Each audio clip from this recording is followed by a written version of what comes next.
Hello and welcome to my Yellow Bell's Kitchen. Today we're going to cook Tinolang Manok. This is a soup dish recipe that is a favorite in our household. Favorite ito ng husband ko at ng bunso kong anak. So, let's get on with it!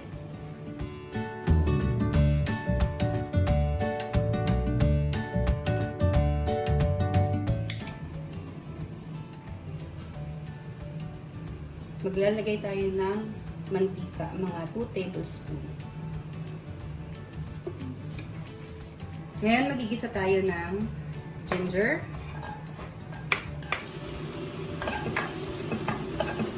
May maingay.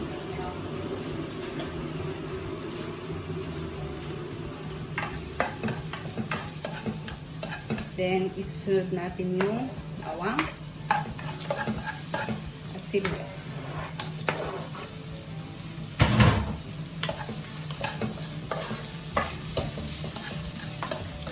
Translucent na yung ating onions, pwede na natin ilagay ang ating chicken pieces. Now, ilalagay na natin ang ating chicken pieces like this.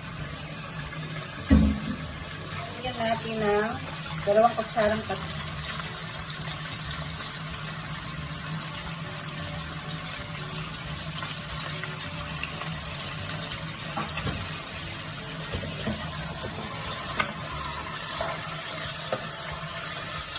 Haluin lang natin ito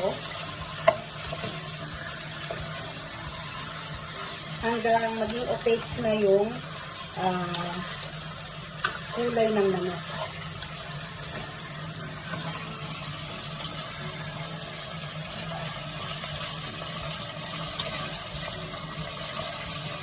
Lagyan ng takip para maluto.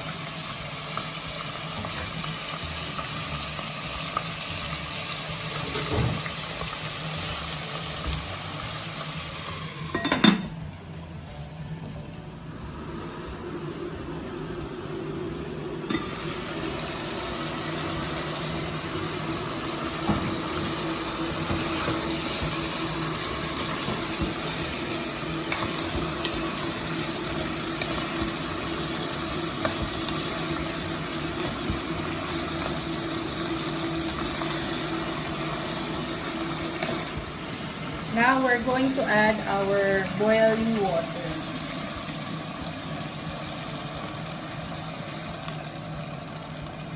Instead of waiting for it to boil, the water is already boiling.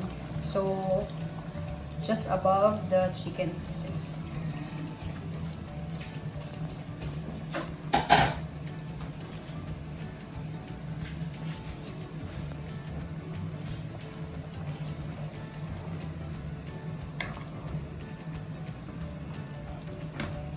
We just let this simmer for around 10 minutes and then we will be right back. Check our chicken.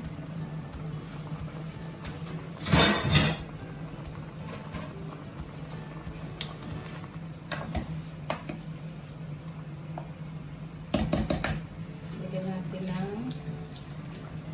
we will add 1 chicken cube.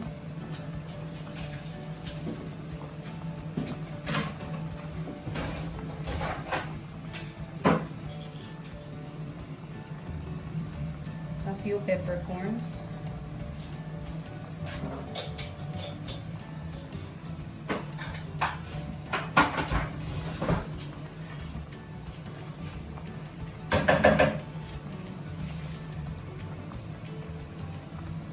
Lalagay na natin yung papaya.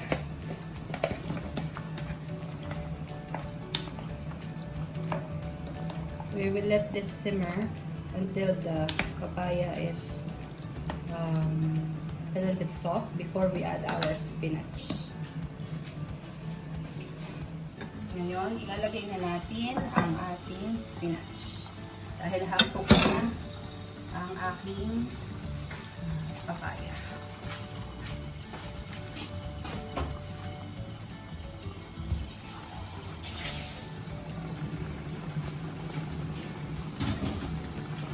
Wilted na ang ating spinach. Siya haluin.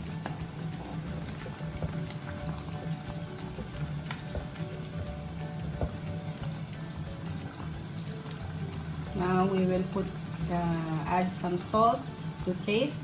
So, hindi pa ako naglagay ng salt. Patis lang kanina. Just add half a teaspoon of salt. Kasi pwede namang magsawsawa ng patis kung matabang. Kesa maalat yung luto, hindi mo na mababawi. Ito laging turo ng aming mommy. So, mga 2 to 3 minutes pa ito and it will be ready to serve. Tikman natin siya.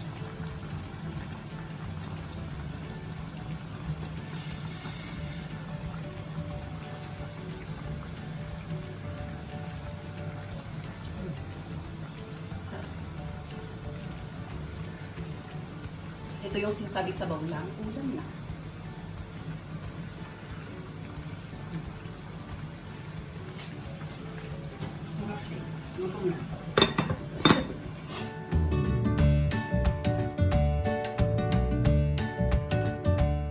If you like this video, please don't forget to like, subscribe, and turn on post notification for future recipes like this. Happy eating!